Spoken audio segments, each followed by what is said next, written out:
우리 하나님의 크신 사랑이 사랑 가정마다 차고 넘치시기를 주의 이름으로 축복합니다. 한번 인사하실 때 사랑합니다, 축복합니다, 잘 오셨습니다.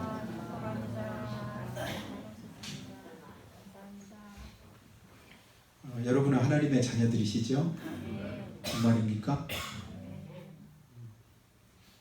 내가 하나님의 자녀인 증거가 뭘까요? 몸에다가 십자가를 목걸이를 하고 다니고 또 십자가 배지를 달고 다니고 또 성가복을 입고 이렇게 있고 그래서 우리가 하나님의 자녀일까요? 하나님의 자녀인 증거가 내 삶 속에서 어떻게 증명되고 또 어떻게 드러나고 있나? 여러분, 사람들이 보는 그 모습하고 하나님께서 보시는 그런 삶의 모습이 크게 차이가 납니다. 그러니까 사람들은 보는 대로 그냥 봅니다. 보이는 대로 보고 또 자기 생각, 자기 기준에 따라서 보잖아요. 내가 좋다면 그냥 좋은 건데 무엇으로 좋아요? 내 기준에 보면 좋다. 내 기준에 맞지 않으면 또 안 좋다. 여러분, 크다 작다의 기준은 뭐죠? 내 수준입니다. 내가 크게 본다라는 건 뭐냐면 내가 생각하는 것보다 크다. 그걸 크다고 말합니다. 근데 작다는 건 뭐죠? 내 기준은 큰데 실제는 내가 보는 것보다는 작다. 절대적인 기준이 아니에요. 여러분, 절대적인 기준은 성경인 줄로 믿습니다. 성경 자체가 우리 삶에서 절대적인 기준이 돼서 네가 믿느냐라고 할 때 그 믿음을 성경이 증명해 줘야 됩니다. 하나님께서 너 진짜 믿음 있다라고 인정해 주셔야 그게 믿음 있는 것이죠. 내가 믿음 있는 것처럼 해도 믿음이 아닐 수도 있고 우리가 볼 때는 믿음 없는 것처럼 보여도 그 사람 믿음이 진짜일 수도 있습니다. 그래서 성경 안에 보면 어떤 사람들을 볼 때 저 사람이 과연 믿음이 있을까? 근데 주님은 믿음이 크다고 하시잖아요. 저 사람 정도면 대단하다라고 여기는데도 불구하고 하나님은 그렇지 않다고도 말합니다. 죄악되고 타락한 그런 세상 속에 우리가 살아갑니다. 말로 표현할 수 없을 만큼 세상이 타락해 있고 죄로 물들어 있습니다. 어느 때는 실제 세상이 그럴까? 실제 사회가 그럴까? 꼭 딴 세상 얘기 같고 다른 나라 이야기 같은데 실제로 보면 나는 한 번도 그런 걸 경험도 못 해봤고 본 적도 없지만 실제로 그런 사실들이 우리가 사는 세상 가운데서 그대로 나타나고 이루어지는 그런 모습들을 우리 많이 보게 됩니다. 그래서 남들도 다 그렇게 이제는 살아가고 있고 그리고 남들도 다 그 정도면 괜찮다고 여기면서 살아간다 할지라도 여러분, 남들이 하는 것이 내 삶의 기준이 아니죠. 앞에서 말한 것처럼 성경이 기준입니다. 그러면 성경에서는 하나님이 뭐라고 말씀하시나? 하나님은 그러면 그것을 보시고 뭐라고 하시는가? 자꾸만 그 기준을 하나님으로 갖다 대고 여러분 보셔야 됩니다. 그래서 하나님의 기준으로 살펴보고 그 하나님의 기준에 맞는 그런 삶을 가지고 믿음 있다, 또 믿음 없다, 하나님의 자녀다, 또 하나님의 자녀가 아닌 것 같다, 이렇게 우리가 구별을 할 수 있어야 될 것입니다. 그래서 우리 믿음의 사람들은 세상이 어떻든지 간에 세상 따라가면 안 됩니다. 세상 풍속을 쫓아가면 안 됩니다. 세상 사람들 다 그리 간다 할지라도 하나님께서 그리 가지 말라면 우리는 그리로 가면 안 되죠. 여러분, 성도가 뭐예요? 하나님의 자녀, 성도. 그는 하나님의 말씀대로 하나님의 뜻대로 사는 사람이 성도인 줄로 믿습니다. 그러니까 성도라는 이름 자체가 뭡니까? 거룩하다, 구별됐다, 이런 뜻이잖아요. 뭐에서 구별된 거예요? 죄에서 구별되고 세상에서 구별됐다. 믿음 없는 사람들과는 뭔가 좀 차원이 다르다. 이게 성도인데 섞어놓고 보니까 아무런 차이도 없다고 한다면 그게 무슨 성도입니까? 그냥 똑같은 거죠. 물과 기름은 섞이나요? 안 섞이나요? 어디다 넣어놔도 물과 기름은 따로 이렇게 분리가 됩니다. 왜요? 성질 자체가 다르거든요. 믿는 성도도 아무리 타락한 세상 속에 집어넣어놔도 그는 구별돼야 그것이 정상입니다. 그것이 마땅하죠. 근데 어느 데 술에는 술 탄 듯, 물에는 물 탄 듯, 여기다 놓으면 여기서도 구분이 잘 안 되고 저기다 놓으면 저기도 구분이 잘 안 된다. 성도라고 말할 수 없을 겁니다. 그러나 하나님은 오늘도 누구를 찾아요? 거룩하게 구별된 하나님의 사람, 성도를 찾고 계시는 줄 믿습니다. 성도. 남들은 어쩌네 저쩌네, 누구는 어쩌네 저쩌네, 이런 말들을 우리는 할 필요가 없습니다. 안 믿는 사람들은 자꾸만 남 탓하잖아요. 내가 잘못했음에도 불구하고 옳은 사람을 향해서도 우리가 손가락질 할 때도 있고 입방아 찔 때도 있습니다. 근데 알고 보면 그 사람이 더 잘못된 그런 일들을 행하고 있는 그런 모습도 우리는 많이 보게 되는데요. 자, 성경에 보니까 우리가 이제 찬송을 통해서도 고백하는데요. 349장 찬송에 다른 사람 어찌든지 나 주님의 용사들이 나는 주의 군사되어 충성을 맹세하여 내가 승리하기까지 주 은혜로 싸우리. 다른 사람 어쩌든지. 그리고 이따가 이제 설교 끝나고 부를 찬송 490장에서도 세상 풍조는 나날이 갈리어도 나는 내 믿음 지키리. 세상 풍조가 나날이 갈리고 나날이 바뀐다 할지라도 나는 뭐 하겠다? 내 믿음 지키겠다. 이 다짐과 고백을 가지고 이 시간 예배할 수 있기를 예수님을 축복합니다. 나는 내 믿음 내가 굳게 지키겠다. 힘들다고 어렵다고 세상이 더러워졌다고 타락했다고 그냥 요즘에는 원래 이래야 된다고 그렇게 이제 합리화하지 말고 내 믿음 내가 굳게 지켜나갈 때 하나님이 그를 기뻐하시고 그를 소중하게 보십니다. 성도는 앞에서 말한 것처럼 거룩한 무리 어디서부터? 세상으로부터 죄악으로부터 거룩하게 구별됐다. 그 성도의 이름으로 우리는 하나님 앞에 설 수 있습니다. 세상 아무리 존귀한 이름 가졌다 할지라도 하나님 앞에는 다가갈 수가 없지요. 국회의원이든 장관이든 아니면 장군이든 대통령이든 그 이름 가지고도 하나님 앞에 못 섭니다. 그러나 성도라고 하는 존귀한 이름이 하나님 앞에 우리를 세우게 될 줄로 믿습니다. 주님 앞에 내가 구별돼서 왔습니다. 하나님 부르신 그 이름 가지고 왔습니다. 여러분 세상 사람들 알아주든 안 알아주든 거기에 관심 갖지 말고 하나님의 관심과 주목을 받기를 힘쓰시기를 예수님의 축원합니다. 근데 오늘 말씀 보니까요 전에도 이제 보았었던 기억이 있는데요. 이런 말씀입니다. 1절 한번 봅니다. 재앙이로다 나여. 그러니까 축복된 말이 아니라 재앙이라고 고백하면서부터 시작합니다. 재앙이로다. 누구요? 나요. 왜요? 나는 여름 과일을 딴 후와 포도를 거둔 후 같아서 과일을 따고 다 거둔 후 같아서 먹을 게 전혀 없습니다. 아직 사실은 딴 게 아니에요. 거둔 게 아닙니다. 추수가 이제 가을 추수가 막바지 이르렀잖아요. 창고마다 이제는 추수한 것들로 가득 채워야 되는데 아직 추수를 하나도 한 것이 없는데도 불구하고 뭐 하는 것 같아요? 추수 다 끝낸 것 같은데 거둘 게 없는 거예요. 기가 막히지 않겠습니까? 그리고 2절로 보면요. 경건한 자가 세상에서 끊어졌고 정직한 자가 사람들 가운데 없도다. 경건한 자도 없고 정직한 자도 없다. 세상이 다 타락하고 믿음으로 살려고 하는 사람이 눈 씻고 봐도 별로 없더라. 교회 오면 그래도 괜찮을 줄 알고 교회 왔더니 거기도 별반 세상과 다르지 않더라. 교회 뭐 하러 갑니까? 믿는 사람들끼리 있는 그 모임은 그래도 뭔가 다를 줄 알았더니 그 모임에 속해 보니까 별 다를 바가 없더라. 그렇다면 그 모임 가질 이유가 뭐가 있겠습니까?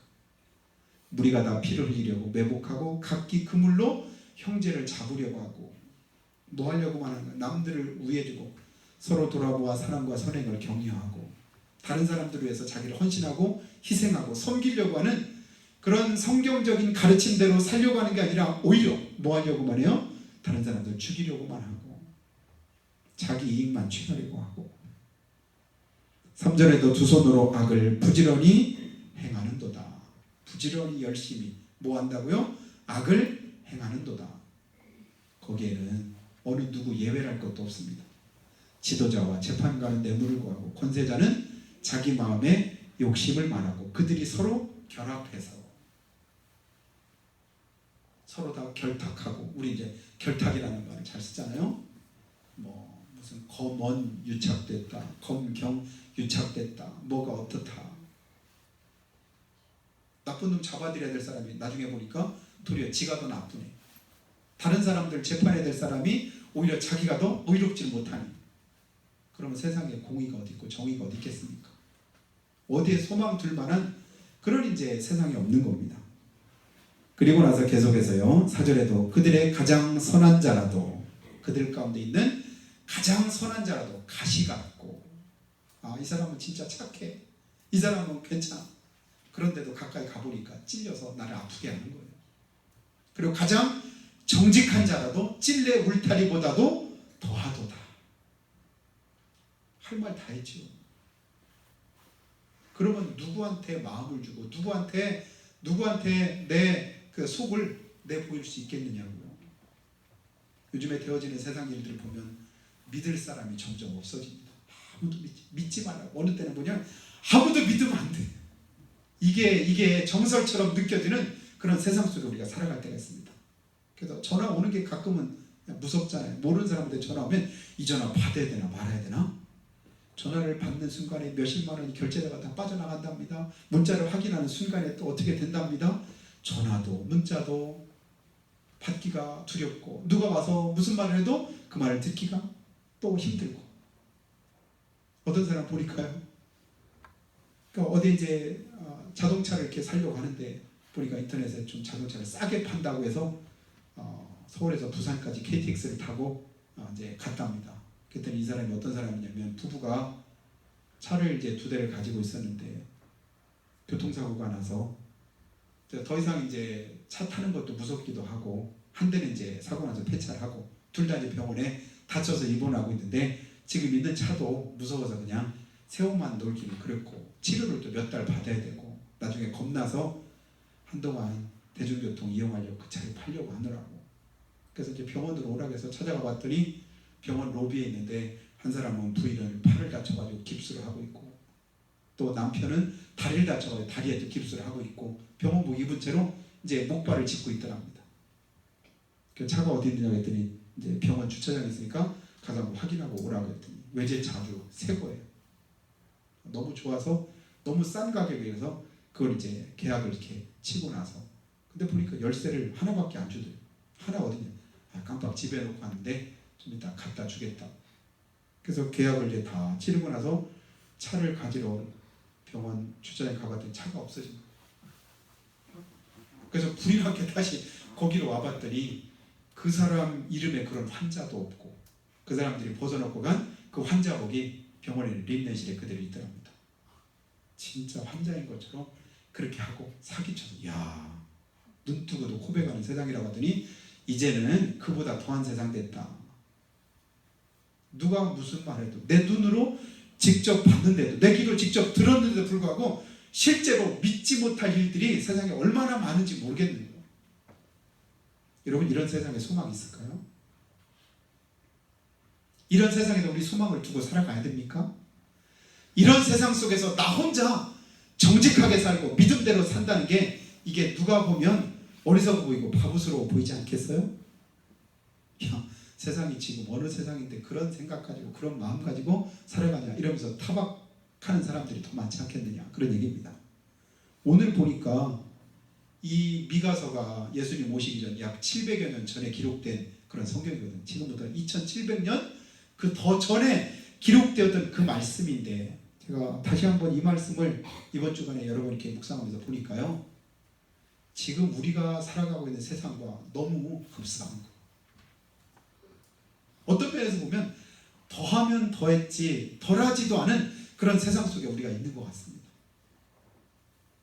그들의 가장 선한 자라도 가시 같고, 가장 정직한 자라도 찔레 울타리보다도 더하도다. 그들의 파수꾼들의 날, 곧 그들 가운데 형벌의 날이 임하였으니. 그렇다면 더 이상 이제는 소망 없다라고 할 때 임할 것은 한 가지밖에 없습니다. 하나님의 심판이죠. 그들의 생각과 계획이 항상 악할 뿐임을 보시고, 지면에 사람 지으셨음을 한탄하신 하나님, 그냥 계속해서 끝까지 두고만 보실 수 없잖아요. 뭐 하셔요? 하나님이 작정하시잖아요. 뭘 작정하십니까? 여러분, 하나님이 심판을 작정하시면 더 이상 거기서 버틸 자가 누가 있겠습니까?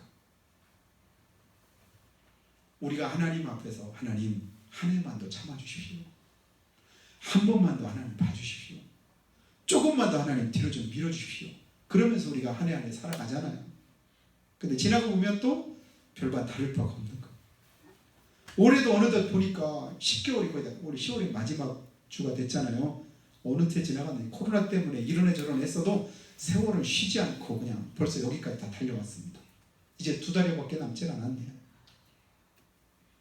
그런데도 올해만큼은 그래도 어떻게 살겠다고 다짐하고 작정했었는데 또 돌이켜보면 그래도 나름대로 열심히 산 분도 계시겠지만 또 막 후회가 여전히 남아있는 그런 분들도 많으리라고 생각이 듭니다.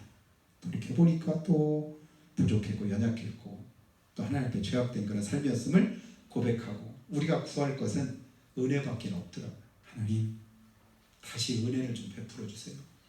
다시 한번 더 용서를 좀 해주세요. 행한 것 보면 너무 괘씸하고 너무 염치 없어서 하나님이 심판하셔도 아무런 할 말이 없지만 그래도 하나님 한 번 더 하나님의 은혜를 구합니다. 여러분 5절 말씀도 한번 봅니다. 너희는 이웃을 믿지 말며 친구로 의지하지 말며 내 품에 누운 여인에게라도 내 입의 문을 지킬지어다. 뭐 하지 말라고 하는 말뿐이에요? 믿지 마라. 믿지 마라. 믿지 마라. 누굴 믿지 말래요? 가장 가까운 사람을 믿지 말래요. 이웃을, 친구를, 그리고 내 가족들을. 그 다음 6절에서는 내 집안 사람이 원수라고까지 말하잖아요. 가장 나를 구해주고 지켜주고 그리고 나를 생각해줘야 될 그런 사람들에게도 상처를 입고 배반을 당하고 사기를 당하는 그런 일들이 2700년 전뿐입니까? 지금 우리가 살고 있는 세상 가운데 그대로 다 이루어지잖아요. 여러분 상처받았다라고 할 때 누구에게 상처를 많이 받습니까? 먼 사람에게 받나요? 모르는 사람에게 받나요? 가장 가까운 사람이 가장 많은 상처를 우리에게 줄 때가 많습니다. 그러니까 때로는 아무도 믿지 마. 아무도 믿지 마. 다 도둑놈이야. 다 나쁜 놈이야. 사실이 아닌데도 불구하고 그렇게 여겨야만 오히려 안전할 것 같은 그런 세상 속에서 우리가 살아가는데 그러면 이런 세상 우리가 얼마나 더 살아야 되는 아니면 그냥 차라리 그냥 그만 살고 세상 하직해야 되느냐. 그러나 오늘 말씀에서 우리가 기억할 말씀은요 7절입니다. 7절 한번 같이 한번 읽어보면 좋겠습니다. 7절 말씀 함께 읽습니다. 시작. 오직 나는 여호와를 우러러보며 나를 구원하시는 하나님을 바라보나니 나의 하나님이 나에게 귀를 기울이시리로다. 너무 답답하고 너무 절망이 너무 속상하고 내 속에 있는 것을 울분을 참을 길이 없고 그래서 그냥 바다로 뛰어내리기도 하고 산속으로 들어가서 목을 매기도 하고 별별 사람들이 다 많잖아요. 하루에 한 40여 명 되는 이 나라 인구가 얼마 되지도 않는 이 작은 나라에서 하루에 스스로 목숨을 끊는 사람이 40여 명 가까이 된다잖아요. 하루에. 여러분 자기 스스로 죽는 사람이 1년이면 몇만 명 됩니다. 가장 많이 무엇으로 죽냐면 병으로 죽는 게 아니에요. 사고로 죽는 게 아니에요. 뭘로 죽는다고요? 자살해서 죽는 사람이 1년에 제일 많은 숫자를 차지합니다. 코로나? 코로나는 거기다 비할 바가 못 됩니다. 뭐 때문에 그렇게 할까요? 절망이고 낙심이잖아. 더 이상 소망, 살만한 가치가 없고 더 이상 버틸 수도 없고 이제는 모든 것을 다 끊어버리고 싶고 이제는 낙심된 그 마음이 다시는 일어설 수 없는 그런 지경까지 이르렀을 때 극단적으로서는 그래서 우리가 극단적인 선택 이렇게 말하자면 극단적으로 갈 때까지 간 거예요. 더 이상 버틸 힘이 없는 거예요. 그럼 믿음의 사람은 다릅니다. 우리에겐 소망이 있습니다. 우리에게는 다시금 버틸 힘이 있습니다. 다시금 기댈 언덕이 있습니다. 거기 어디입니까? 오직 나는 여호와를 우러러보며 나를 구원하시는 하나님을 바라보나니. 아멘. 여러분 좋을 때뿐만 아니라 힘들고 어려울 때 더더욱 우리 하나님을 바라보시기를 예수님의 축복합니다. 그게 우리가 살 길입니다. 우리의 소망입니다. 우리가 오직 이 나라의 희망, 이 가정이 또 우리가 살고 있는 이 세상이 다시금 회복할 수 있는 길은 오직 하나, 오직이라는 말을 성경에 자주 요즘에 우리가 보잖아요. 오직, 오직, 오직. 다른 사람 어쩌든지 그거 상관없이 오직 나는 나 한 사람이라도 나만이라도 여러분 이런 마음 가지고 우리가 믿음을 굳게 지켜야 됩니다. 누가 그러니까 친구가 그러니까 어떤 집사님이 그러니까, 장로님이 그러니까 여기도 신경 쓸 이유가 없어요. 오늘 잠깐 인터넷 보다가 여러분 김진홍 목사님 두레교회, 여러분 김진홍 목사님 아시잖아요? 은퇴한 지도 한참 되니까 연세도 이제 꽤 많은데 눈이 이렇게 시푸르는 아주 밤탱이가 됐더라고요. 보니까 그 교회 장로한테 맞아가지고 눈이 막 이렇게, 그러니까 사람들이 고발하라고, 그럼 고소하라. 목사가 장로를 고발하는 법은 없습니다. 참 기가 막히죠. 세상. 여러분, 이 세상에다 우리가 소망을 두고 마음을 두면요, 절망할 것밖에 없더라고요. 우리의 삶이 가고 가다 보면 어디로 가요? 절망의 구렁텅이로 빠지게 되더라고요. 그러나 우리는 오늘 이 미가 선지자가 하나님 앞에서 믿음으로 고백한 것처럼 뭐 하는 거예요? 우리는 오직 하나님을 바라며 하나님을 앙망한다. 하나님을 우러러본다. 그때 우리에게 소망이 있을 줄 믿습니다. 험한 세상 아무리 힘들고 어려워도요, 다 지나가게 돼 있습니다. 어렵고 힘든 그런 삶은 하나님과 함께하면 능히 버티고 견디게 됩니다. 하나님 그렇게 우리를 도와주시지요. 우리에게는 세상 사람들 가지지 못한 믿음이 있고, 세상 사람들이 기댈 곳이 없는, 그냥 기댈 곳이 없어서 낙망하고 절망할 때 우리가 충분히 기대도 능히 우리를 받아주시고 지켜주실 우리 하나님이 계십니다. 어느 때나 여러분 힘들고 어려워도 하나님께 나오시기를 예수님으로 축원합니다. 힘듭니까? 어려웁니까? 그러면 더더욱 주님을 찾으시고 하나님의 은혜를 구하시기 바랍니다. 그래서 3장 8절에서도 보면 성경 여기 미가서에 보면요, 미가서가 오직이라는 말을 여러 번 이렇게 사용하는 걸 봅니다. 왜냐하면 아까도 말한 것처럼 세상 보니까 더 이상 아무런 소망 없잖아요. 믿을 사람도 없잖아요. 기댈 곳도 없잖아요. 마음 둘 곳이 없잖아요. 어느 한 곳 그냥 내가 그냥 편안히 있을 곳도 없잖아요. 그러면 어떻게 해야 됩니까? 오직 3장 8절도 오직 나는 여호와의 신으로 말미암아. 4장 5절에서도요, 만민이 각기 자기의 신의 이름을 빙자에 행하되 오직 우리는 7장 7절에서 오늘 말씀에도 오직 나는 여호와를, 오직 이 오로지 하는 오직의 믿음을 가지고 우리가 나아갈 때 하나님이 우리를 지키시고 도와주십니다. 오직 나는. 어렵습니까? 오직 나는 여호와를. 힘듭니까? 오직 나는 여호와를. 절망이 찾아옵니까? 오직 나는 여호와를. 다른 사람들이 다 죄악된 길로 갑니까? 오직 나는. 여러분, 오직 나는, 나 혼자만이라도, 나 한 사람만이라도 내가 믿음 굳게 지키고 하나님의 은혜를 구하면 그것이 내 가정이 사는 길이고 이 나라가 사는 길인 줄 믿습니다. 여러분, 가치 판단의 기준이 점점 없어지는 것 같아요. 누군가가 보면 그 사람 잘한다 박수치는 사람이 있는가 하면 뒤에서 보면 그 사람 죽일 사람이라고 이렇게 말하는 사람들이 있는 거예요. 야, 어떤 게 옳은 건지 어떤 게 바른 건지 참 이게 가치 판단하기가 쉽지 않습니다. 그러나 오직 나는 다른 거 다 내려놓고, 분별하기 어렵고 혼란스러울 때 여러분 거기에 기울이지 말고 다 내려놓고 오직 누구만? 우리 하나님만 바라보시기를 바랍니다. 왜냐하면 날 구원하신 구주 그리스도 안에 소망이 있고 거기에 우리가 기댈 하나님이 함께 하시기 때문이지요.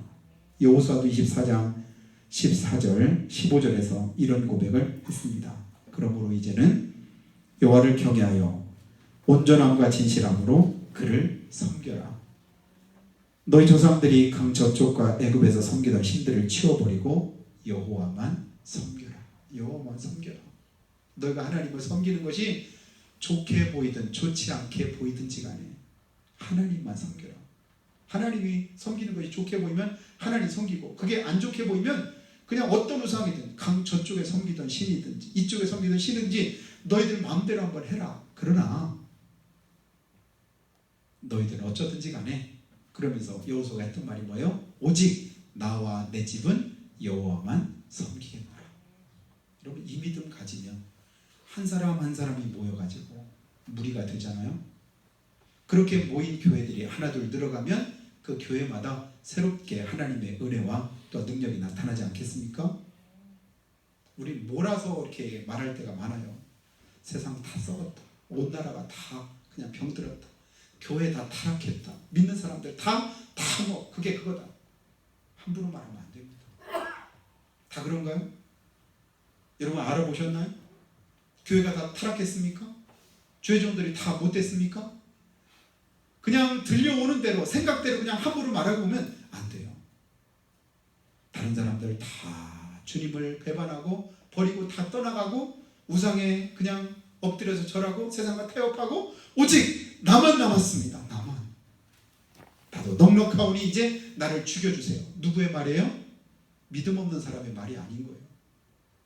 그 능력의 종인 엘리야가 로뎀나무 밑에서 하나님께 구했던 그런 기도였습니다. 근데 하나님 뭐라고 말씀합니까? 내가 아직 바알에게 무릎 꿇지 않은 7,000명을 남겨뒀다. 나만이라고 생각하는데 아니에요. 나보다도 더, 나보다 훨씬 더 열심히 힘쓰고 애쓰는 많은 사람들이 있고 많은 교회들이 있고 많은 주의 종들이 있는 것을 우리가 알아야 됩니다. 드러나지 않게, 보여지지 않게 힘쓰고 애쓰는 믿음의 사람들이 이 땅에 얼마든지 많이 있습니다. 거기에 소망이 있는 줄로 믿습니다. 하나님이 그걸 보고 계시거든요. 오늘 하나님께서 우리를 봐주시기를 주님의 축복합니다. 우리 교회를 봐주시고 우리 성도들을 봐주셔서 여기에 소망이 있다. 이 정도면 내가 이 날을 아직도 조금 더 참아줘도 조금 더 봐줘도 얼마나 가능하다. 이렇게 여기실 만한 그런 우리 교회와 우리 성도님들이 되셨으면 좋겠습니다. 오직 나는 하나님이 보실 때 하나님께서 인정하실 만한 그런 믿음의 삶이 되면 하나님은 그런 은혜를 우리 가운데 주시지요.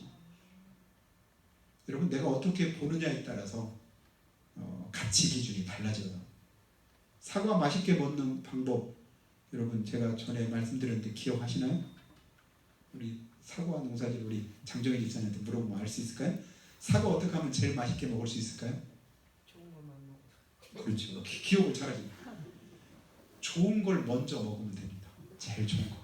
사과 한 박스 갖다 주면 근데 우리는 대체로 그렇게 잘 못해요. 그죠? 매일같이 제일 좋은 것만 먼저 골라 먹으면 그 사과 한 박스 다 먹을 때까지 어떻게 해요? 제일 좋은 거 먹습니다. 근데 거꾸로 똑같은 사과 한 박스인데도 불구하고 제일 안 좋은 거 먼저 먹으면 어떻게 될까요? 다 먹을 때까지 제일 안 좋은 것만 먹게 됩니다. 생각이 여러분 감사함으로 살고 믿음으로 살려고 할 때 감사함을 먼저 하고 믿음을 먼저 대입해서 하면 끝까지 내가 믿음으로 승리할 수 있습니다. 감사하는 삶이 될 수 있어요. 근데 원망을 먼저 하고 불평을 먼저 하고 불신앙을 먼저 하면 처음부터 나중까지도 뭐 하게 돼요?